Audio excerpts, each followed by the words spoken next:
क्या आप जानते हो बच्चों, त्रिमूर्ति में से एक है भगवान शिव, जो रहते हैं बर्फ से ढके हुए सुंदर पर्वत कैलाश पर। वहाँ चारों तरफ शांति, बर्फ और गहरा ध्यान। भगवान शिव ज्यादातर समय ध्यान में बैठे रहते थे। उनकी आंखें बंद, मन शांत और चारों ओर दिव्य प्रकाश। उसी समय कैलाश के पास रहता था पर्वतों का राजा हिमवान। उनकी पत्नी थी सुंदर अप्सरा मेनका और उनकी प्यारी सी बेटी थी पार्वती। पार्वती बचपन से ही बहुत होशियार, दयालु और बहादुर थी, लेकिन उनके दिल में एक खास इच्छा थी। वो भगवान शिव से विवाह करना चाहती थी। एक दिन ऋषि नारद हिमवान के महल आए। उन्होंने कहा, राजन, आपकी पुत्री का भाग्य भगवान शिव से जुड़ा है। हिमवान थोड़ा चिंतित हुए। उन्होंने पार्वती को समझाया, बेटी, शिव तो जंगलों में रहते हैं, वे साधु जैसे हैं। लेकिन पार्वती मुस्कुराई और बोली, पिताश्री, मैं उन्हें उनके सरल रूप में ही पसंद करती हूँ। आखिरकार पार्वती भगवान शिव की सेवा करने कैलाश पहुँच गई। वो रोज पूजा करती, फूल चढ़ाती और पूरी श्रद्धा से सेवा करती। लेकिन कहानी में आता है एक मोड़। उस समय एक राक्षस था तारकासुर। उसे वरदान था कि उसे केवल शिव के पुत्र ही हरा सकते हैं। देवताओं को चिंता हुई।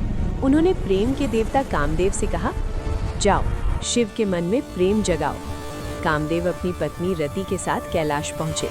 उन्होंने मौका देखकर प्रेम का बाण चलाया, लेकिन भगवान शिव ध्यान में थे। अचानक उनका तीसरा नेत्र खुल गया और अग्नि की ज्वाला निकल पड़ी। कामदेव जल गए।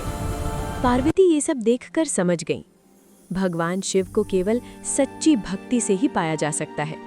उन्होंने कठोर तपस्या शुरू कर दी। दिन बीते, महीने बीते, साल बीत गए। एक दिन एक साधु वहां आए। उन्होंने पार्वती से पूछा, तुम इतनी कठिन तपस्या क्यों कर रही हो? पार्वती ने कहा, मैं भगवान शिव को पाना चाहती हूँ। साधु बोले, शिव तो अजीब है, तुम क्यों उनके पीछे पड़ी हो? ये सुनकर पार्वती को गुस्सा आया। उन्होंने कहा, आप शिव के बारे में ऐसा कैसे कह सकते हैं? मुझे उन पर पूरा विश्वास है। तभी वो साधु हंसने लगे और अचानक उनका रूप बदल गया। वो कोई और नहीं, स्वयं भगवान शिव थे।